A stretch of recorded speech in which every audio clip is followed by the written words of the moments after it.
आज हम समझने वाले हैं एवरेज के बारे में डिटेल के साथ। ए से जेड तक एवरेज क्या होता है इसके बारे में समझेंगे। आप लोगों ने खूब सुना होगा कि किसी बैट्समैन के बारे में कहा जाता है कि इस बैट्समैन ने इतने औसत से रन बनाए हैं, या किसी गाड़ी के बारे में कहा जाता है कि ये गाड़ी का माइलेज इतना है, इतना एवरेज है। तो मान लीजिए कि सूर्य कुमार यादव ने किसी टूर्नामेंट की 4 इनिंग थी, 4 मैचेस थे, उसका स्कोर सूर्य कुमार यादव का ये रहा है, 4 इनिंग्स में ये स्कोर किया है। पहले मैच में उसने 100 लगाया, फिर 50, फिर 50, फिर 100। तो आपसे पूछा जाए कि इस पूरे टूर्नामेंट में, 4 मैचेस के टूर्नामेंट में सूर्य कुमार यादव ने किस एवरेज के साथ बैटिंग की है, तो आप सिंपली एवरेज कैसे निकालते हैं, पहले उसका टोटल स्कोर निकालेंगे पूरे टूर्नामेंट का और नंबर ऑफ इनिंग्स से डिवाइड कर देंगे।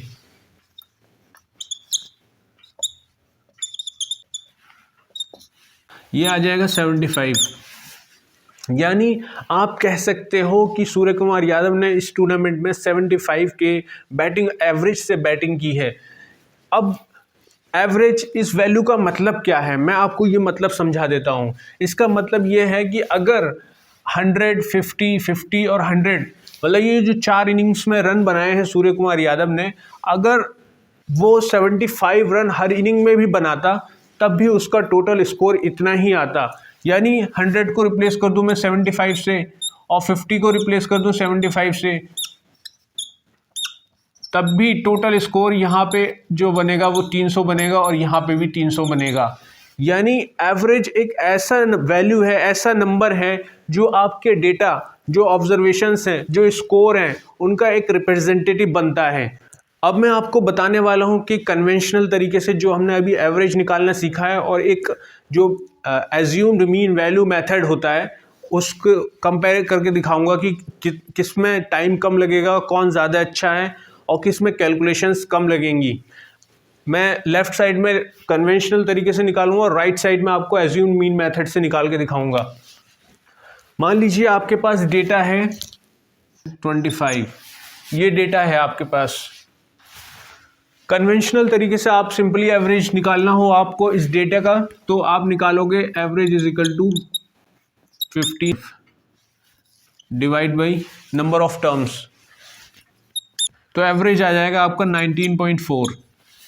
अब आ जाइए एज्यूम्ड मीन मेथड को देखते हैं। इसमें बहुत कैलकुलेशन है, आपको पूरा पहले ऐड करना पड़ेगा, फिर उसके बाद डिवाइड करना पड़ेगा। अब एज्यूम्ड मीन मेथड देखिए।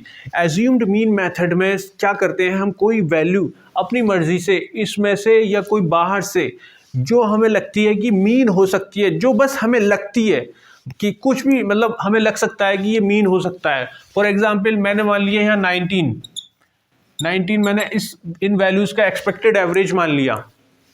मुझे पता नहीं है, मैं 21 भी मान सकता हूँ, आप कुछ भी मान सकते हैं इनमें से, ये बाहर से, मसलन आप 100 भी मान सकते हैं, लेकिन आपको माननी ऐसी वैल्यू है जिससे अगर इन वैल्यूज़ को सब्ट्रैक्ट किया जाए तो कम से कम छोटा से छोटा नंबर मिले। तो मैंने मान लिया 19। अब मुझे करना क्या है, अब मैं मीन डेविएशन निकालूंगा। मीन डेविएशन कैसे आएगा, पहले डेविएशंस निकालूंगा। डेविएशंस कैसे आएंगे, पहले डेविएशन निकालूंगा इन नंबर्स का 19 के साथ। तो मेरा पहले नंबर के साथ डेविएशन आएगा -4, यानी 15 - 19 मिलेगा मुझे -4, 17 - 19 मिलेगा मुझे -2, 19 - 19 मिलेगा 0, 21 - 19 मिलेगा 2 और फिर मिलेगा मुझे 6। अब मुझे इन सब को ऐड नहीं करना है, यहाँ तो वैसे भी मैंने छोटे नंबर्स लिए हैं। जब बड़े नंबर्स होते हैं तो ये बहुत डिफ़िकल्ट प्रॉब्लम हो जाती है इनको जोड़ना। तो अब मैंने क्या किया है कि मैंने इनको बहुत छोटा कर दिया है। अब मुझे इन सबको ऐड करना है मीन डेविएशन निकालने के लिए। तो मीन डेविएशन कैसे निकालोगे, total deviation -4 -2 + 0 + 2 + 6 divide by number of terms. Number of terms कितने हैं आपके, 5। तो 2 से 2 कैंसिल हो जाएगा, बचेगा मेरे पास 2/5, तो ये आएगा 0.4।